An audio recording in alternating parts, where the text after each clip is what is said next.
Il Movimento 5 Stelle presenta oggi agli uffici dell'Assemblea regionale la mozione di sfiducia al presidente Musumeci. Solo chiacchiere e disastri, zero riforme. Giuliana Miccichè. È giusto che i siciliani sappiano. Solo chiacchiere, tante chiacchiere e zero riforme. Peccato che la Sicilia si governi con i fatti e non con le parole. Musumeci deve andarsene, per il bene dei siciliani. Lo afferma il capogruppo del Movimento 5 Stelle all'Ars, Giorgio Pasqua, che assieme agli altri 14 deputati 5 Stelle ha messo nero su bianco la mozione di sfiducia al presidente della regione, già annunciata qualche giorno fa in aula e che oggi è presentata agli uffici dell'Ars.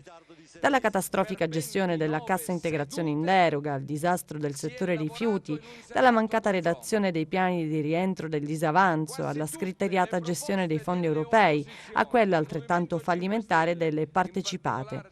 Dalle nomine sbagliate alla totale assenza delle tanto strombazzate riforme.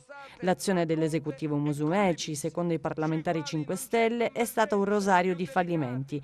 Una litania ininterrotta di tracolli, messi nero su bianco dal movimento in 8 pagine a 4, ai sensi dell'articolo 10 dello Statuto della Regione Siciliana.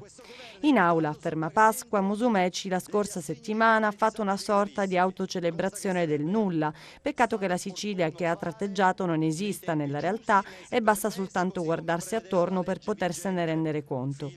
La goccia che ha fatto traboccare il vaso ricolmo delle intollerabili inefficienze del governo Musumeci è stata la consegna fatta dal presidente della regione dell'assessorato dei beni culturali e dell'identità siciliana alla Lega.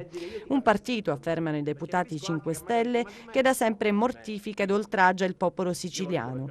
L'operazione è stata realizzata in base a mere convenienze politiche e a interessi che poco hanno a che vedere con l'interesse per il nostro patrimonio monumentale e artistico e nonostante le reiterate e numerose proteste sollevate da tanti siciliani, etichettati da Musumeci come un gruppetto di poveretti con problemi personali e familiari. Tutto questo, dice Pasqua, a brevissima distanza dallo scandalo che ha travolto, con numerosi arresti, la sanità siciliana, evidenziando altre nomine sbagliatissime operate dall'esecutivo Musumeci, quelle di Candela e Damiani, colpevolmente collocati in posti chiave della sanità dell'isola, quando all'interno dello stesso esecutivo le perplessità su questi nomi non dovevano essere poche, visto che il primo era stato escluso dal novero dei manager della sanità e il secondo non doveva aver brillato ai vertici di quella centrale unica di committenza che lo stesso governo giudicava fallimentare, tanto da volerla delocalizzare.